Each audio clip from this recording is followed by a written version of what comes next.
Moses in the CIA? I'm Moses, Ken Mosesian, and like my ancestor, I'm all about training individuals, teams, and companies how to lead. Now, I've joined forces with the CIA. I'm Dan Crum, known as the CIA, and I can help you win your best deal every time through my sales training, the CIA method. Join us as we talk about topics of life and business from two unique perspectives. Hello, Ken. How are you this fantastic evening? I'm so excited that it's evening. It is evening, Dan. I'm doing fantastic myself. Thank you so much. Well, I would say go, but I want you to just wait. What is that all about? Well, it's something we're a bit skilled at right now here in Arizona. Our midterm elections, as anyone in the U.S. knows, was last week, and we still don't have a lot of results. And it got me thinking about what it means to wait patiently and without anxiety. Not just for election results, but for anything in which there's an indeterminate answer, where we're called on to just hold off. And how can we not be anxious in the midst of something that can be anxiety producing? In other words, when we want to force an answer, when we want an answer to be a particular way, it can cause a lot of anxiety, whether in politics or at home, in your personal life, at work. Doesn't matter. The dynamics at play are all the same. And so, what do we do to navigate our way through times like these when we don't have the answer that we're waiting for? And I was thinking too about this trip I took a few days back, and being at the airport and hearing 20-minute delay, and then 20-minute delay, and then 20-minute delay, and trying not to be anxious about it, knowing that literally there is nothing I can do. There's one flight out. The plane will leave when it leaves. I'll be on it. I'll make my connection, or I won't. And that's literally it. But what I felt myself being thrown to was all the whys and wherefores and blame. How come they didn't plan for this? Why couldn't they foresee that there could be a problem with weather and do something? I didn't know what. There were no solutions. There was just, some anger and upset and questioning about why we couldn't have the answer the way I wanted at the moment that I wanted it. I wanted to board the flight at that time. I didn't want to wait. I didn't want to speculate. I didn't want to think about what if I have to get a hotel and spend the night here. What if the flight's delayed until morning and then connecting flights don't exist until mid-afternoon? What am I going to do in terms of work? What am I going to do in terms of getting back home? And yet the fact of the matter is, much like these midterms, we got to wait till the last ballot's counted. And that's all there is to it. And so in the midst of that, what I came to was this, that the best I can do is acknowledge what's happening in my mind, acknowledge the upset, acknowledge the anxiety, step back from it. And that's the place that I found some peace. And during that flight, that was the same thing, the same process that I followed. I didn't try to deny it. I didn't try to accentuate it. I simply acknowledged how I was feeling and the fact that I could do nothing about it. And that my patience, my waiting, as you began this segment with, my ability to wait in peace was the thing that was actually going to bring some calm to the situation. So my favorite prayer by far is the Serenity Prayer. And for those of you who are unfamiliar, it is mainly attributed with 12-step programs like AA, Alcoholics Anonymous. And it's something that they say at the start of these meetings. And it's simply asking God to help you accept the things that you cannot change the things that you can, but having the wisdom to be able to know the difference between what you can and can't change. And I see it all the time. So in coaching people, I see them talking about the past a lot. Coulda, woulda, shoulda. I hear it all the time. Like, oh, only I'd like taken a different path. If only I'd known that sooner. I wouldn't have done, it's like this living as if. And I have a model of the DeLorean for Back to the Future. And I always point this out. Anytime I hear the coulda, woulda, shoulda talk, I always point out to people, I say, look, that is my favorite movie, Back to the Future, even though I'm wearing a Top Gun shirt if you watch the video. But and in that movie, obviously they have a time machine. They can go back and they can change what happened. And then when they travel back to the present, they can see how things were changed. But in reality, if we want change, we have to just wait. Change does not happen quickly. The most common thing that people ask me for in hypnosis, by far, is for like some magic. They're literally like, can you help this happen in one session? And I always have to reset expectation that please be patient, just wait, right? Because anything good never happens quickly. I give this saying, I say, you can obtain a lot, but it's more difficult to sustain, right? There's a lot of things that you could just like, oh, I got it. That was so lucky, right? But like, how good is it if you can't sustain it? What we really want are the things that were worth the wait, right? I like this thing where you feel like you earned it, you deserve it. And that only happens with patience. So whenever you want something to change, don't wish you could go back and change it from the past. Accept the fact that you've got to put in the work and just wait. And eventually you're going to see the change. So just wait. Just thinking back to the flight again and what was happening during that time, like what was going on in my mind. And it's interesting that the very first thing, even as, this is why coaches need coaches and why physicians need their own doctors and everything else. In that initial moment, I was creating all those scenarios like I listed off. What happens if this flight doesn't go out tonight, if it's not just delayed, if I miss the connecting flight, if I don't get home on time? And then I started building all these possible negative scenarios. What will happen with work? What will happen with my clients? Do I need to call them now? Do I need to make them aware now? So a lot of this is just our survival response. All this is us thinking about worst case scenarios. And we've talked about this, Dan, multiple times. Fear and survival, that always wins out in our mind initially, and it runs away with us if we don't have some self-awareness about it. And it's not like we're going to stop it, because the reason we're here 30, 35,000 years after we first started forming tribes as humans is precisely because we were all about surviving. And that means playing out those scenarios and mitigating against them. And so that very first step, just that self-awareness, was absolutely essential for me. The second thing that I did was I just put in my earphones and I started listening to some calming music. And I found that really, really helped me. And the third thing I did was just to focus on breath and slow it down, because I could feel adrenaline being pumped through my body with every scenario I created. And by just slowing down, taking breaths in, slowly releasing them, having quiet music on in the background, recognizing that this kind of a response was actually a good thing. It got us here, but it wasn't serving me now. Just those three simple steps: self-awareness, some quiet, calming music, and deep breathing really helped me to move through that moment. So I traveled this past weekend and had a very interesting thing happen, which was we were 7 hours away. I was with two of my brothers and a friend. We were playing in a golf, like just outing. We had planned rounds of golf. And after one of the rounds of golf, we stopped off to grab some drinks. And as we come out of the store, my brother, who was driving, turns the car on, tries to shift it in gear, and the shifter will not work.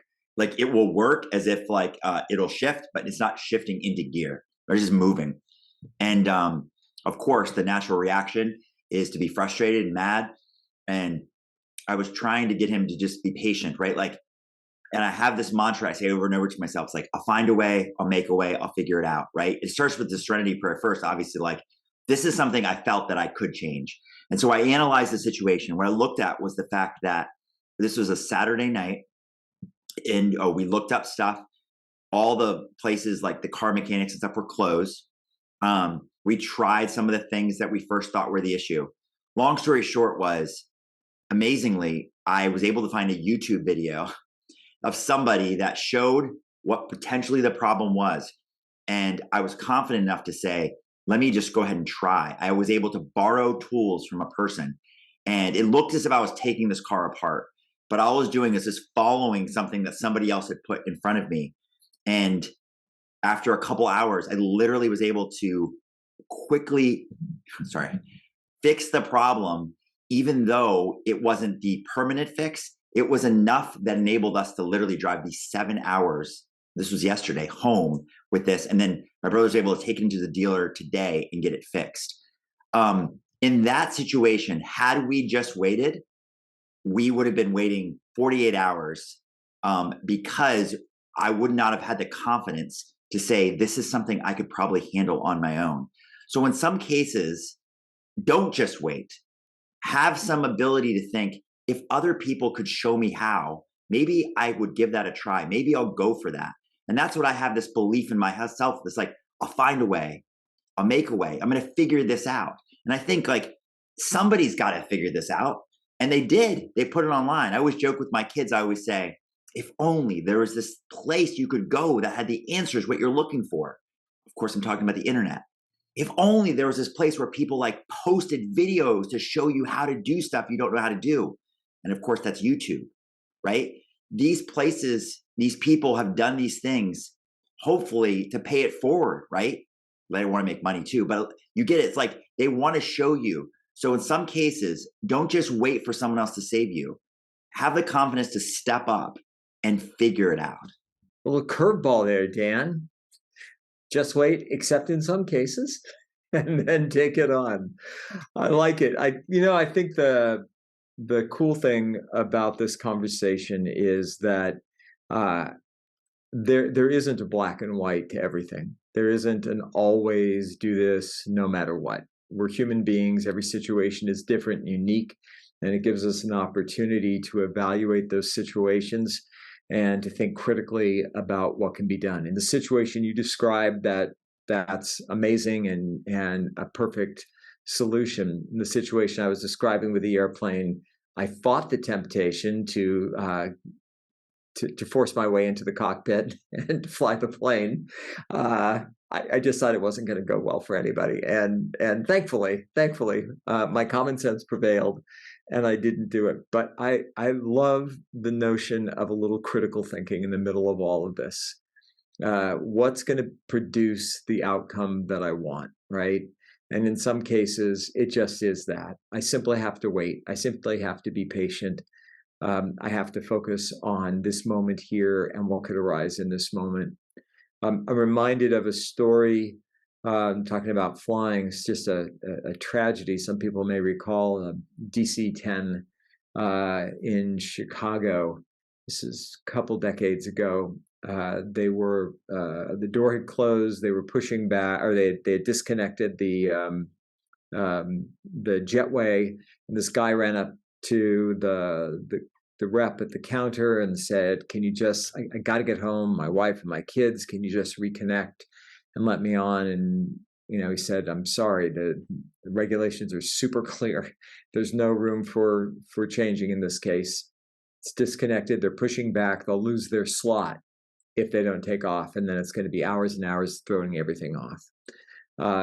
He watched as the plane barreled down the runway, lifted off, turned to its left, and then completely inverted, crashed, and killed everyone on board. And and God rest their souls. Horrible, horrible incident, horrible thing to be watching. But it shifted his life, like for good. He got clear on like this rush and this space that he was in of, it has to happen now, it has to be now, it has to be the way I say, and realized that had they reconnected that door, there was a critical failure of a bolt that had secured one of the engines. He would have been on the plane and never would have made it home. And so, it's just, to me, it was a cautionary tale about the rush that we always seem to be in, and the lack of patience that I think has been cultivated over time, by social media, by the way we interact with each other, by, when Twitter first started, 140 character communication back and forth. Our attention span, as my husband, who taught elementary school for 35 years, used to tell me, has been reduced to about, the kids' attention span now is that of a gnat. It's just not there. And he saw the change over 3.5 decades. And so I think, your extraordinary situation and ones like it notwithstanding, there is something virtuous about being able to wait. There is something virtuous about patience. There is something virtuous about being able to recalibrate in that moment and say, all right, this is my setting for the next X amount of time. I'm going to make the best of it right now. Maybe that means to take some time in quiet. Maybe it means to call a friend. Maybe it means to say hello to somebody next to you who's also anxious, and to calm them down. But there's always opportunities in the midst of any of those situations to do something good. So many of us have what I call conflicting beliefs. And the beliefs that we have, which live in our subconscious mind, drive our behaviors. And these two conflicting beliefs that a lot of us have are phrases or sayings, whatever you call them. That is, good things come to those who wait. So our title today, Just Wait. But the other one is, he who hesitates is lost, right? So they're conflicting beliefs because it would be as if there's an opportunity right in front of you. And the person whose stronger belief is, he who hesitates is lost. It's like, I got to seize that opportunity. I got to go for it, because if I don't, someone else is going to take that opportunity from me, or won't be available later. They almost have that scarcity mindset. But the good things come to those who wait is that patience that we're talking about today, right? It's almost this belief that there's a lot out there. There's abundance. And I don't lose out if I don't seize this opportunity, because there's a lot more where that came from. There's another thing. What's right? Well, it's subjective. I don't think either one is right. But what's interesting to me is a lot of people come to me for hypnotherapy and they talk to me about procrastination. Can you help me with my procrastination?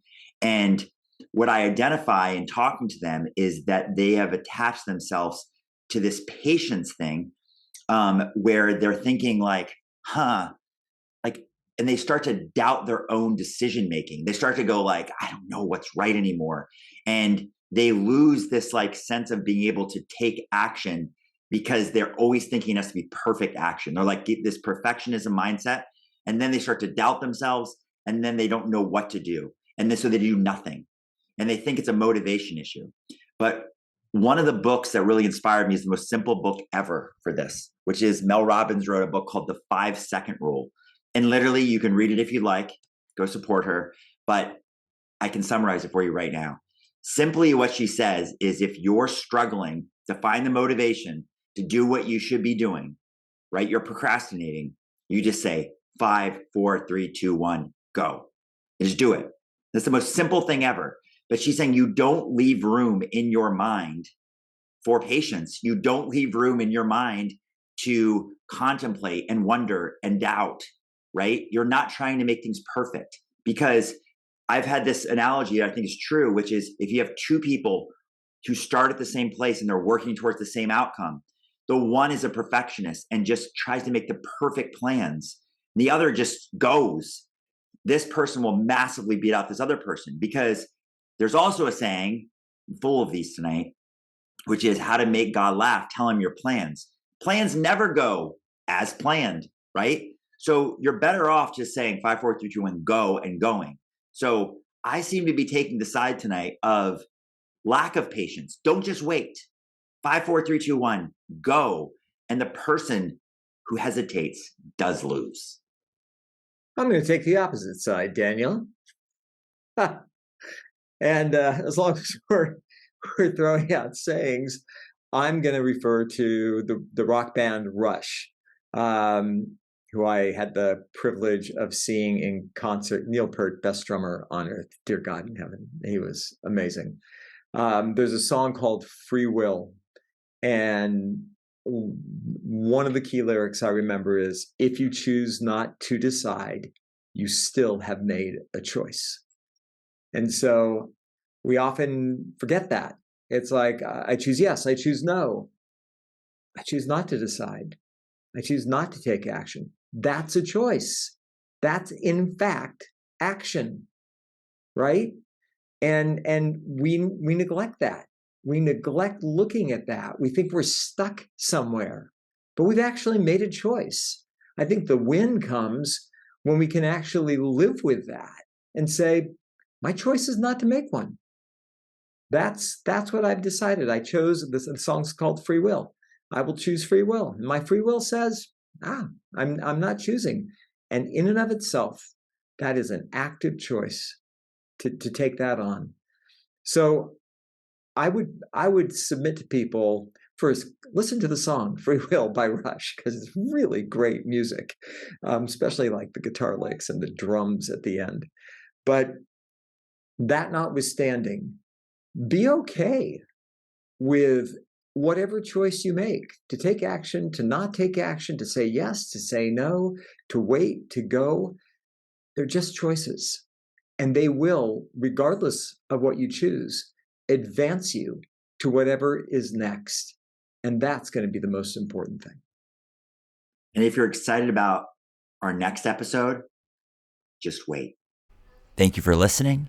To learn more, check out mosesinthecia.com. To learn more about Ken Mosesian, check out mosesian.com. To learn more about Dan Crum, check out dancrum.com.